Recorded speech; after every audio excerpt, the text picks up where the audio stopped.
Tiempo en buenas horas para saludar a Marcos Vergás por parte del Partido Socialista. Muy buenas, ¿qué tal? ¿Cómo estamos? Muy buenos días, José Luis. Y también saludar a David Morales por parte del Partido Popular. Muy buenas, ¿qué tal? Espera que estoy aquí batallando. ¿Me escuchan? Sí, se escucha un Perfectamente, poquito sí. bajo, Ahora, pero no sé un si... poquito bajo. Sí, Bueno, me voy a intentar acercar a ver. vale. A ver si... Bueno, De todas formas sabemos que muchas veces, bueno, todos estos dispositivos, unos y otros, bueno, van cambiando dependiendo de cada formato, etcétera, etcétera. Pero bueno, mientras David Morales nos escuche bien y yo creo que Marcos también lo escuche bien a David, yo creo que podemos mantener un buen ratito de tertulia, que hay que decir también que David Morales le damos la bienvenida a estos ratitos de tertulia porque no hemos tenido la oportunidad de hablar con él y bueno, debatir en estos encuentros que hacemos de tertulia parlamentaria, que ustedes se conocen bien, ¿no? Pues sí, nos conocemos, nos llevamos estupendamente, más allá de que tengamos pues filiaciones políticas diversas. Yo creo que podemos presumir de que en el Parlamento de Canarias, no sé si por el alisio, no sé si por la lejanía con el continente europeo o tierra peninsular, lo cierto es que el tono de la política es más razonable y más, si se me permite, lógico para gestionar las diferencias y para todos, con independencia desde la bancada en la que estemos, pues trabajar por el bien común. Y desde luego, con David es fácil entenderse y llegar a acuerdos. Bueno, David, no bueno, sé en, si en mi compartes esa caso, opinión, ¿no? sí, sí, en mi caso, en primer lugar, por supuesto, agradecer la invitación a esta participación del día de hoy. Y siendo mi primera experiencia institucional, porque yo vengo del sector privado después de 30 años de trabajar en el sector turístico, créanme cuando a mi entorno lo que más le estoy poniendo en valor respecto a esta experiencia es el factor humano del Parlamento de Canarias, con independencia de la marca política a la que represente cada una de las personas, tanto a nivel de diputados, diputadas como resto de miembros de la Cámara, ¿no? Y en el caso de Marcos en concreto, pues también reconozco que ha habido muy buena afinidad, ¿eh? Porque es una persona encantadora, noble, trabajadora, con muy buena oratoria, para mí de los mejores con oratoria en la Cámara. Y bueno, da gusto estar al lado de este tipo de compañeros. Bueno, Pues vaya. muchas gracias. No hay mejor manera de empezar la semana. Gracias, A David. ver, vaya piropos, Marcos, ¿no? Yo entiendo que con esto, David, también se garantiza un poco el que no haya demasiado enfrentamiento político, ¿no? Hombre, te da un piropito, pues no vamos a dar tampoco a que haya mucha tensión, ¿no? No, pero luego me dará por el tobillo, luego me dará en la canilla, lógicamente en el debate Bueno, político y en la discrepancia Sí, democrática que siempre es sana. Vamos. Lo cortés no efectivamente. quita jugué lo al, valiente. jugué al fútbol muchos años y es verdad que no era bueno técnicamente, pero claro, eso de estar en defensa con algo de corpulencia era lo que tenía. Bueno, hablamos de algunos asuntos importantes del Parlamento. Veíamos, por ejemplo, cómo la pasada semana, ¿no? Se hablaba por unanimidad, pues esas medidas contra la guerra de Irán se rechazaban, ¿no? Tramitarlas como ley, Marcos. En este caso, desde tu formación política, no sé si consideras que todavía faltan, digamos, medidas para complementar, ¿no?, este proyecto que se presentaba a la Cámara. Desde luego que sí. De hecho, yo creo que en el último pleno el Partido Socialista, además como fuerza mayoritaria en el Parlamento, volvió a demostrar que somos capaces de ejercer una oposición firme, pues para denunciar que la convalidación de este decreto ley llega tarde y mal, con medidas que son insuficientes y con un gobierno de Canarias que no tiene la suficiente ambición como para movilizar más recursos económicos ante esta guerra cruel, ilegítima e ilegal que está protagonizando Estados Unidos e Israel en Oriente Medio, pero también constructiva la oposición que realizamos al haber votado a favor, evidentemente, de la convalidación de dicho decreto ley, pero eso sí, lamentar que no haya tenido a bien, en este caso la mayoría parlamentaria y los partidos que sostienen o aguantan al gobierno, para tramitar dicho decreto ley también como proyecto de ley y poder aportar desde las filas socialistas pues medidas que ayuden a mejorar un texto legal con nuevas iniciativas y con nuevas medidas de apoyo a los sectores que están pasándolo pues mal a consecuencia de esta guerra ilegal, ilegítima y cruel. David. Bueno, si se me permite el símil, de nuevo el planeta vuelve a ser un jarrón roto, en este caso por el nuevo despropósito bélico que acontece en Oriente Próximo, y lo malo de los jarrones rotos es que nunca quedan como antes, ¿no? En este caso también, utilizando otra comparativa, estamos hablando de un paciente que sufre una hemorragia y tú evidentemente no lo puedes derivar al médico de cabecera para que a su vez este lo derive al especialista y en todo el proceso tarde 6, 7, 8 meses, ¿no? De ahí la necesidad de esta primera tramitación por vía de un decreto ley urgente, ¿no? con independencia de que a posteriori pueda volcarse de manera más equilibrada, pausada, porque no sabemos qué nuevos avatares económicos y sociales van a acontecer por culpa de estos factores exógenos al archipiélago, y que de manera estable pudieran marcarse unas pautas respecto a futuras crisis económicas, pudiera tener razón, pero yo sí que entiendo que en este caso hacía falta un decreto ley urgente, ¿no? Igual que pasó el año pasado, por ejemplo, en el ámbito turístico, con el decreto ley de medidas urgentes 2025, en aras, por ejemplo, a eliminar para siempre ese derecho de expropiación que la ley del año 2013 en el ámbito turístico establecía, ¿no? Con respecto a apartamentos, bungalows, etcétera. Bueno, en el caso, por ejemplo, ahora para aquellos que nos siguen y que no estén, digamos, pues, o no sean muy conscientes, ¿no?, de cómo es el trámite parlamentario, o sea, o el siguiente paso a seguir, Marcos, ¿qué toca ahora después de haber visto este acuerdo la pasada semana? No, es norma que está plenamente ¿Norma? vigente. Desde que se aprueba el decreto ley por parte del Gobierno, en Consejo de Gobierno, ante una situación de extraordinaria y urgente necesidad, y hay razones para que así sea, pues forma parte del ordenamiento jurídico y las medidas pues despliegan su vigencia. No obstante, tiene el Gobierno un plazo de 30 días pues, para convalidar dicha norma en el Parlamento de Canarias, que fue lo que se efectuó la semana pasada en el último pleno. Y nosotros lo que sí le pedimos al Gobierno es que se tramitara como proyecto de ley para abrir a la discusión y para abrir a la aportación del resto de grupos parlamentarios nuevas medidas. Porque desde luego este decreto ley ya plenamente vigente pues no tiene la suficiente ambición. Podemos señalar que únicamente se movilizan alrededor de 30 millones de euros con medidas para combatir las consecuencias de esta guerra ilegal e ilegítima por parte de un gobierno de Canarias que cuenta con el presupuesto más alto de la historia, más de 12.000 millones de euros. Y desde luego desde el Partido Socialista creemos que tenían que haber hecho un mayor esfuerzo a la hora de movilizar recursos que destinar a los sectores afectados. Y además, entre las medidas estrellas consideramos que hay alguna de escaso impacto. Por ejemplo, se opta por anular el IGI respecto del combustible, pero es que el IGI del combustible en Canarias estaba en el 1% únicamente. Y ahora se rebaja al 0, con lo cual el impacto que va a tener sobre las familias, sobre los consumidores, sobre los sectores, estamos hablando de 1 céntimo por litro, o sea, una cuestión ciertamente menor. O en cuanto al anuncio que efectuó en este caso pues, el vicepresidente del gobierno de que se iba a rebajar el IGI al 0% en más de 40 productos, lo cierto es que, voy a utilizar esta expresión, cometió un patinazo, porque es que de esos más de 40 productos únicamente 3 estaban al 1%, el café, la mantequilla y la sal. El resto ya afortunadamente tributaba al 0% del IGI, por lo tanto son escasas las medidas, de poco impacto, y creemos que se tenía que haber sido mucho más rápido en la adopción de las medidas, pero también mucho más ambicioso por el Gobierno de Canarias. ¿Fue un patinazo, David, lo dicho, lo que acaba de indicar Marcos por parte del vicepresidente? No, yo creo que patinazo en todo caso se hubiera producido a nivel del gobierno central, me explico, ¿no? Y siempre con el máximo respeto, porque además la audiencia de este fantástico programa, pues al final lo que quiere la gente en la calle es háblame claro y el lenguaje llano, ¿no?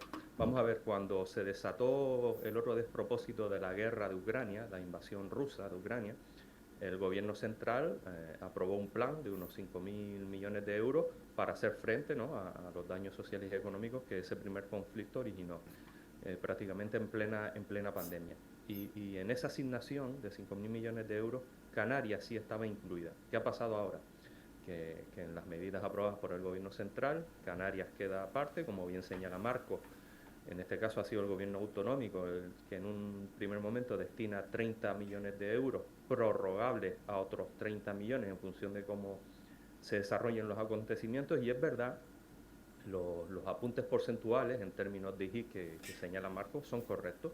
Ya eran muy bajos, que es algo positivo para la sociedad canaria, ¿no?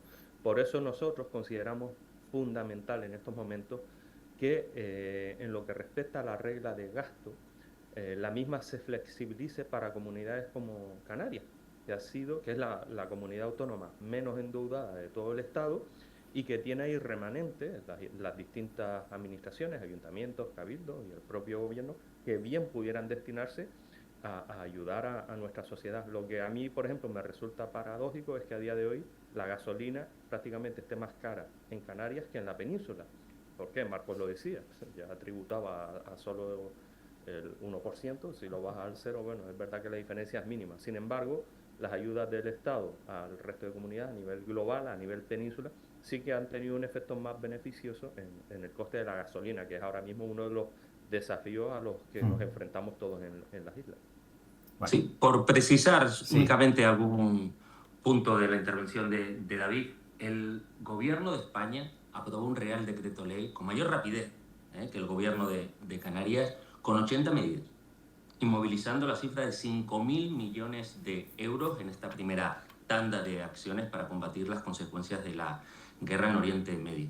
Muchas de esas medidas, evidentemente, se aplican al conjunto del territorio nacional, y entre el territorio nacional está Canarias, como pueden ser los 20 céntimos por litro de combustible para determinados sectores especialmente afectados por la guerra de Oriente Medio, caso del sector primario, la agricultura, o como puede ser la ampliación del bono social eléctrico. Pero es que incluso yendo un poco más allá, en un acuerdo suscrito entre el presidente del gobierno de Canarias, Fernando Clavijo, y el ministro Ángel Víctor Torres, se suplementaron esas medidas con medidas adicionales para Canarias por importe de 15 millones de euros. Por lo tanto, creemos que en este caso el Estado nuevamente, porque no es la primera crisis a la que se enfrenta, vuelve a dar la cara y vuelve a habilitar medidas para ayudar, para paliar pues, las consecuencias de esta guerra ilegal, ilegítima y cruel que está sufriendo Oriente Medio. Bueno, para cerrar este asunto, David, sí.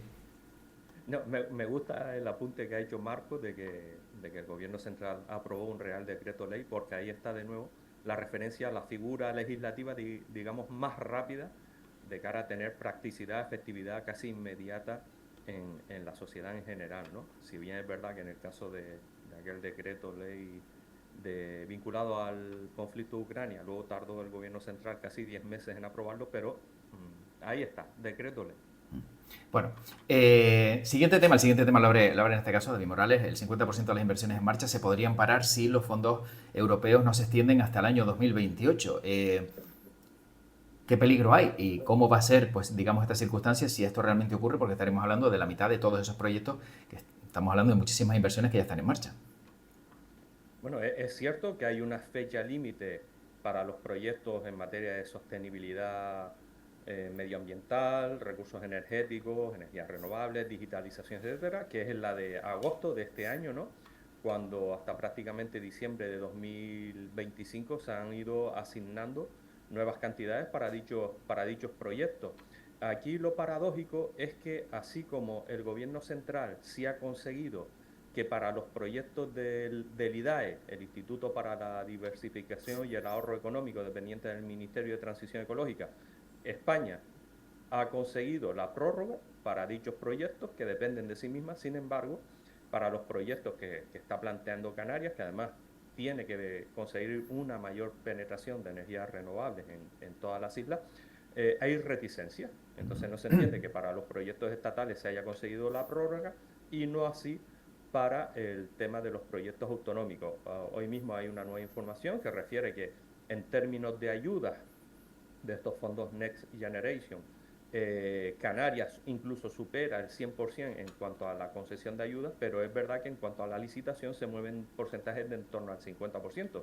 Y de ahí porque cuesta más alcanzar las licitaciones correspondientes, ¿no?, a las que se adhieran los empresarios en esta colaboración público-privada. Por eso lo que se está reclamando desde todo el sector, no ya solo desde la Consejería de Transición Ecológica, sino desde el gobierno, sino desde el sector específico del archipiélago, es que se prorroguen, igual que se han prorrogado, insisto, los proyectos del Ministerio de Transición Ecológica. Marcos, ¿qué opinas?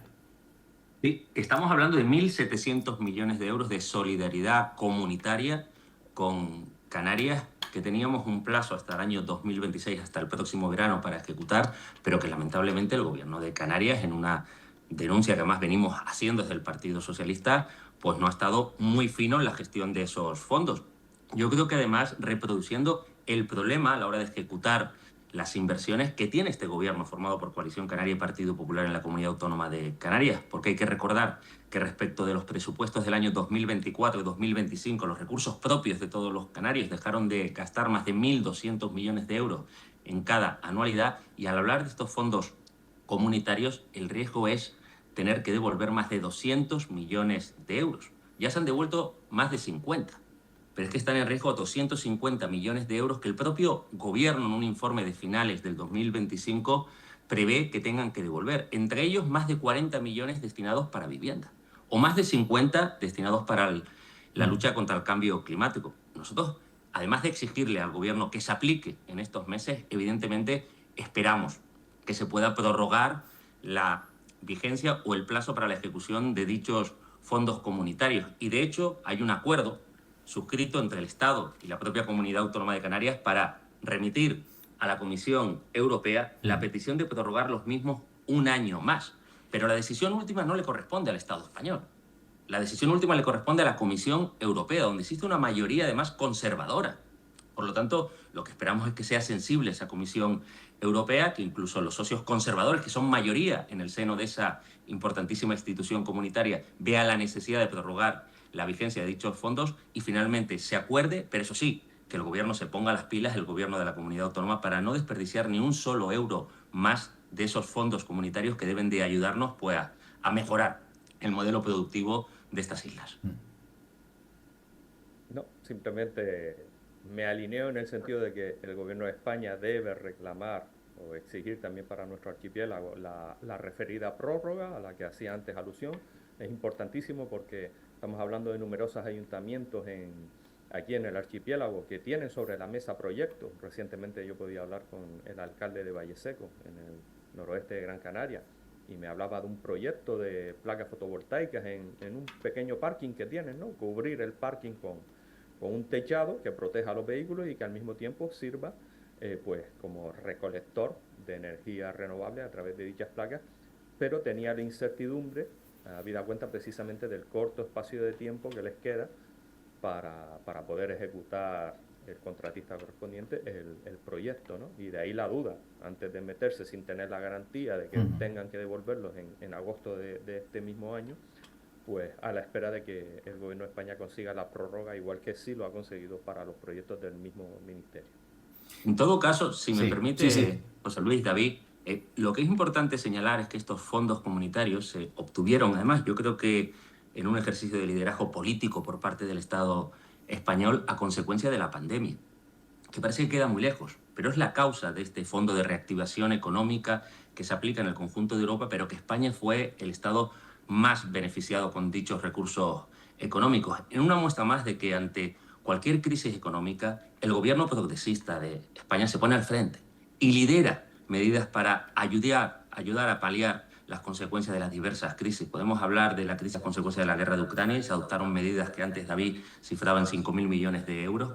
Podemos hablar de los fondos comunitarios Next Generation, que han supuesto 1.700 millones de euros para Canarias, pero más de 100.000 para el conjunto del Estado español. O podemos también hablar de las medidas que se han movilizado frente a la guerra ilegal e injusta de Oriente Medio. Por lo tanto, contamos con un gobierno que se toma muy en serio este tipo de situaciones y desde luego también quisiera subrayar que afortunadamente ante la última de las crisis, en este caso a consecuencia de la guerra de Oriente Medio, el país está más preparado que en otras ocasiones porque afortunadamente la situación económica del país es positiva, con más de 22 millones, por ejemplo, de trabajadores y trabajadoras, con medidas como el incremento del salario mínimo interprofesional, con un mayor poder adquisitivo de nuestros mayores a consecuencia del aumento de las pensiones, pero desde luego hay que estar ojo a visor. Ojalá no tengamos, por ejemplo, que renovar las medidas contra la guerra de Oriente Medio porque finalice ese conflicto y se vuelvan a estabilizar no solamente los mercados, sino que también las consecuencias negativas para el conjunto de familias y de ciudadanos de este país pues desaparezcan a consecuencia de una paz que está tardando en llegar. Bueno, para cerrar este asunto, David, no sé si compartes que, bueno, toda esa reflexión que ha hecho también Marco sobre el gobierno progresista y todo lo que se ha conseguido. Cuando Marcos acaba de mencionar la evolución, digamos, positiva de la economía española en conjunto, no puedo negar que me salió un pequeño atisbo de sonrisa, no de risa maliciosa, sino de sonrisa, porque evidentemente yo, que provengo del sector turístico, si por algo va en general bien la economía del país, es gracias al turismo. Y en el caso de Canarias, evidentemente, siendo nuestra locomotora económica, ¿qué vamos a decir? Y esa sonrisa va fruto porque siempre me vienen a la cabeza pues, determinados mensajes demonizadores en torno a nuestro principal sector económico, que por supuesto, claro que tiene que seguir corrigiendo anomalías o desviaciones no adecuadas respecto a su día a día, respecto a su actividad, ¿no? en cuestiones laborales, en cuestiones medioambientales, etcétera, pero no en los términos que en muchas ocasiones vemos en determinados sectores respecto a cómo se demoniza. Perdón. Sí. La economía. Acabamos de ver los datos de la EPA, como el paro ha aumentado en toda España en conjunto y sin embargo en Canarias ya nos situamos en unos 136.000 desempleados. Todavía hay que seguir bajando esa cifra, pero evidentemente el porcentaje medio de paro en Canarias ya se sitúa por fin, después de 20 años, en la media de paro española, es decir, el conjunto del país está en torno al 11,8%, Canarias en torno al 11,8% y el país en torno a un 10,5%, cuando normalmente había un diferencial de casi 10 puntos porcentuales entre el paro de Canarias y el paro medio del país, ¿no? Importante, evidentemente, el turismo, pero yo también, como Marcos hacía alusión hace unos minutos, otros sectores productivos son fundamentales para nuestro archipiélago. La industria y, sin duda, el sector primario, que además contribuye al sector primario al turismo, no solo porque es una gran y magnífica despensa de nuestros productos, sino porque ata a mucha población local a esos municipios de reto demográfico, municipios de medianía o de cumbres, ¿no? Esa Canarias vaciada, y al mismo tiempo pues mejora el paisaje. Por lo tanto, también desde el turismo se apoya al sector primario.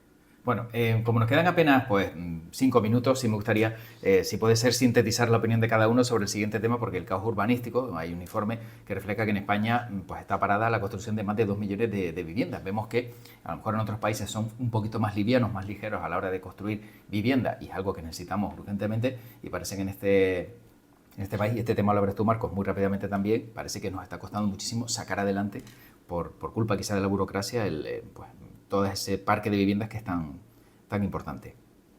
Hablamos del principal problema social del conjunto de españoles y también de los canarios y Canarias. De hecho, en Canarias es una de las 5 emergencias que ha declarado el gobierno formado por Coalición Canaria y Partido Popular, ¿no? La emergencia habitacional, la hídrica, la social, la tecnológica y me queda una por el camino que es la energética. 5. Por lo tanto, Canarias parece que está como para meterse en la cama y no salir con 5 emergencias. Desde luego, la habitacional es una de ellas. Hay que recordar que además las competencias en materia de vivienda están transferidas a las comunidades autónomas, tienen importantísimas funciones que acometer y aquí en Canarias, desde luego, la maraña normativa sigue siendo un problemón para que muchos proyectos relacionados con la vivienda puedan salir hacia adelante. Y además sorprende más cuando el propio gobierno que hoy preside, Coalición Canaria, también presidía en el año 2017 y aprobó la famosa Ley del Suelo, la 4/2017, que dijeron ellos mismos que era una ley milagrosa, que iba a acabar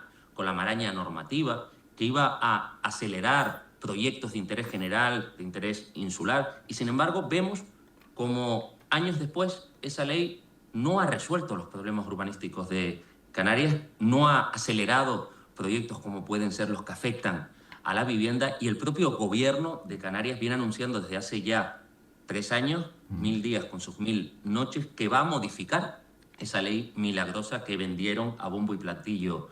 Entonces, no obstante, yo sí quiero poner arriba de la mesa que estamos ante un asunto en el que todas las administraciones, más allá de que la comunidad autónoma tenga importantísimas funciones y competencias, debemos de sumar esfuerzos porque no hay varitas mágicas, no es un problema que se vaya a resolver de la noche a la mañana. Si dijéramos eso estaríamos mintiendo a la ciudadanía, pero desde luego se debe de hacer mucho más y en el campo del urbanismo desde luego hay muchísimas cuestiones pendientes para facilitar la construcción de vivienda y resolver el problema por el que pasan infinidad de familias en la Comunidad Autónoma de Canarias y en el conjunto del país.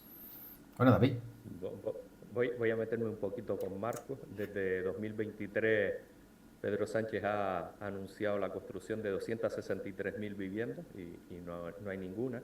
Y para mí aún más gravoso fue la reciente imagen en el Congreso de los Diputados, en la sesión en la que se debatía el decreto de los alquileres, y cómo la ministra de Vivienda del gobierno de Pedro Sánchez ni se presentó a dicha sesión plenaria. Dicho lo cual, el foco de la pregunta estaba puesto en relación a la burocracia. Y por poner un ejemplo, más allá del urbanismo, la vivienda, acabamos de ver cómo el Tribunal Superior de Justicia de Canarias acaba de tumbar el Plan Insular de Ordenación de Gran Canaria, elaborado por PSOE de Nueva Canaria, después de 10 años de trabajo desde la institución insular. Ujú. Eso puede dar idea, no lo digo tanto por señalar a personas de Nueva Canarias, sino puede dar idea, perdón, a la complejidad de la redacción de normas legislativas, ¿no?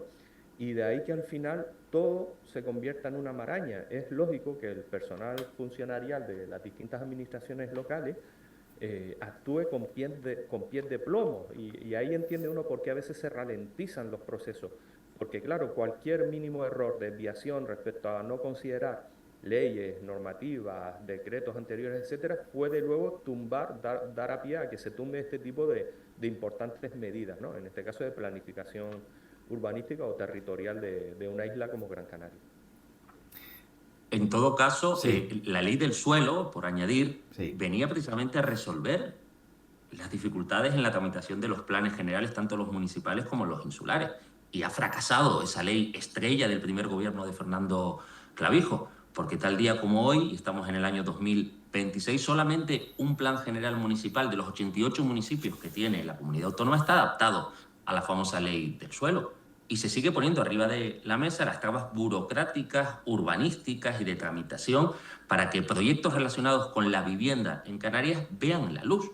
En una comunidad autónoma que, en el marco de las competencias de su autogobierno, tiene a la vivienda como núcleo fundamental. O sea, el Estado, por supuesto que tiene que aportar recursos, por supuesto que tiene que implicarse. No voy yo a obviar la responsabilidad que tenemos desde la administración estatal, pero el grueso de las competencias en materia de vivienda son de las comunidades autónomas.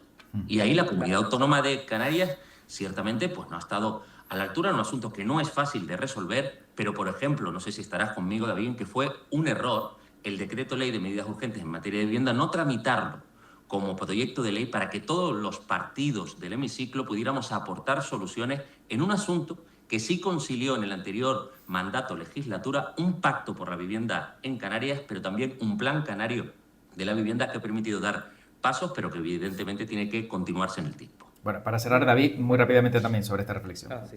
No, Marco, no puedo estar de acuerdo desde un sentido. Es decir, el decreto ley, como decíamos al principio de esta charla, era rápido, una medida urgente, y sabes que ahora se está tramitando el proyecto de ley de agilización de trámites urbanísticos. Es decir, aquel decreto ley urgente de hace un año, pues eran unas medidas inmediatas para que ayuntamientos pudieran, digamos, coaligarse o encomendarse también a entidades exteriores que les ayudaran en la tramitación, y ahora estamos todos los grupos trabajando en ese proyecto de ley vinculado al mismo. Bueno, pues como nos quedamos sin tiempo, quedan algunos temas sobre la mesa que me gustaría abordar, pero bueno, no va a dar tiempo. Pero sí quiero terminar, digamos, con otro tono, y ese tono viene porque hay un informe del sindicato, en este caso de Medicina Interna, si no me equivoco, nacional, que dice que media hora de siesta mejora la salud cardiovascular. Yo no sé, Marco, si tienes oportunidad de tener siesta o no en tu día a día, pero sí es cierto que la verdad, a veces que una paradita, como dicen, pues ayuda a equilibrar ritmos circadianos y es bueno para la salud. La siestita, que no falte. Sí, intento no perdonarlas, pero son siestas express de estas de la cucharilla. No sé si han escuchado la anécdota, de tomarte el café, quedarte con la cucharilla, y cuando la cucharita se te cae al piso te despiertas y a seguir.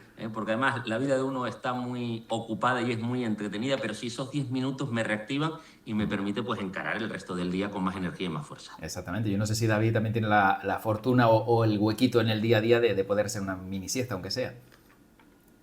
No mucho, aunque les reconozco que a mí me oxigena más correr por la montaña, hacer trail running, pero en plan muy aficionado, y por eso estoy esperando la invitación de Marcos para poder hacer la carrera del vino por esos maravillosos paisajes de la Jeria, ¿no?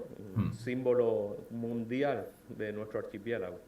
Bueno, pues desde luego están invitados ambos a participar en la Windrun en el mes de junio. Yo si quieren les miro desde lejos, que yo correr, la verdad que si puedo no corro nada. Existe la modalidad sendero, echar a caminar y disfrutar de las bodegas, de esas vides, de esos viñedos, en fin, de un paisaje único como la Jeria y Lanzarote. Eso sí es verdad. Sí he estado haciendo programas allí, es una maravilla, así que me quedo por ahí mirando, como digo, con el vinito, a ver cómo van todos y bueno, y contándolo. Yo creo que es la mejor manera. Yo contigo y decimos, mira qué bien corre Marco. Exacto.